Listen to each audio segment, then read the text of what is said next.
Okay, so people are at different stages. You might be at a different stage.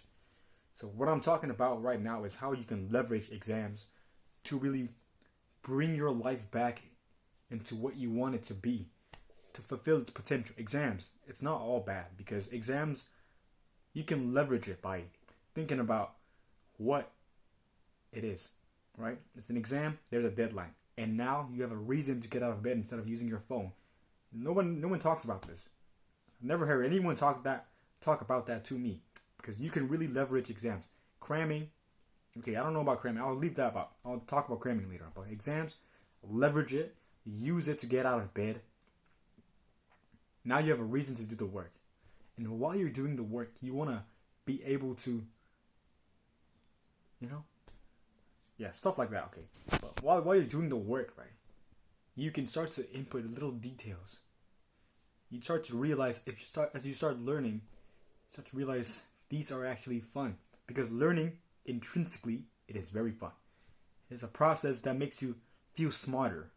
Everyone wants to feel smart. Who doesn't want to feel smart? No one goes up and say, like, I want to be dumber. No, if you could say anything, and it's not that hard. It's not like becoming a skateboarder or skateboarding champion. Smarter is an easy feeling, and you can get it by learning.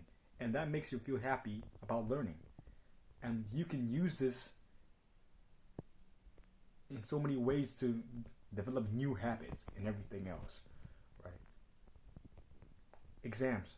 Usually every university, every school has a little break before the exam so people can just study, right? You don't have to go to school.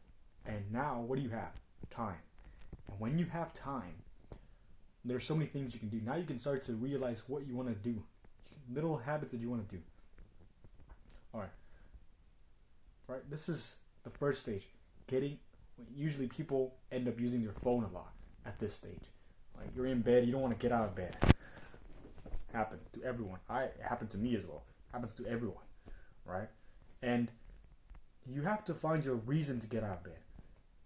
Exams, right? But man.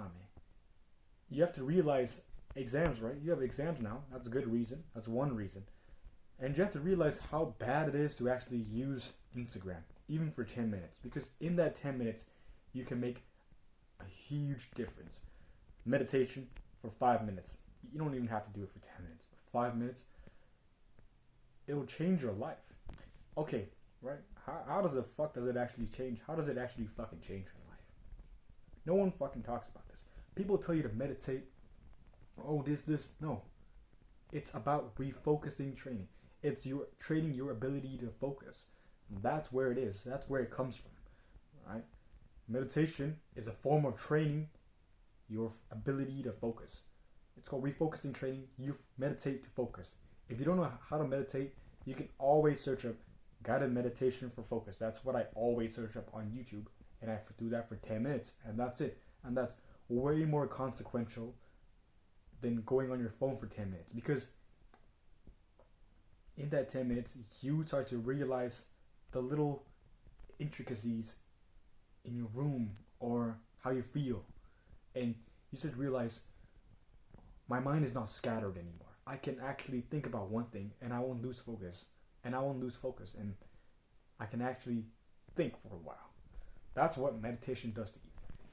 Right? A lot of people just say meditate.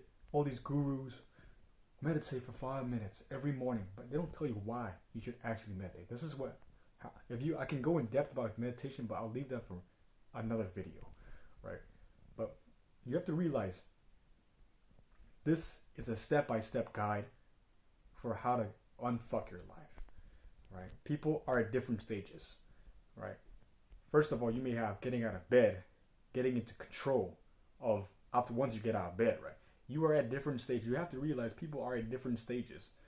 So once it might sound repetitive for some people because you are already at that stage, or secondly, you're at another stage where you're trying to get out of bed, and thirdly, you're trying to just make sure you keep up the work. And there are many stages to this, and don't worry, it's not that complicated because your subconscious mind will just click it, and it doesn't even matter. Like, you don't even have to think so hard because all this will come into play later on. But basically, you have to figure out your stages. And once you start figuring out I'll make a video on like what stage you're at different times and how I can help you and how I got out of those stages. And you have to figure out, you have to dive into why, you have to dive into your mind. Ask yourself why and what stage am I at right now? Can I not go out of my phone?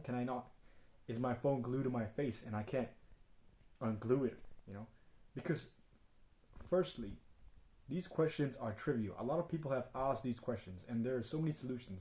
It's about asking the right questions because all the answers are already there. And the internet has provided a ground where people have gathered and shared their information at different stages. So if you can ask the right questions, think about it, your thoughts. Ask the right questions because the answers are already there. It's way easier. The hard part is getting the questions because finding the answers, that's the easier part. So if there's one thing that you take away from this video is ask the right questions. No, just ask questions, okay? Sometimes you may ask the wrong questions, but ask questions. Asking questions is the hard part. Finding the answer is the easy part. At least that's for trivial questions. If you've asked a question that's actually like crazy and you can't find an answer to that, well done, bro.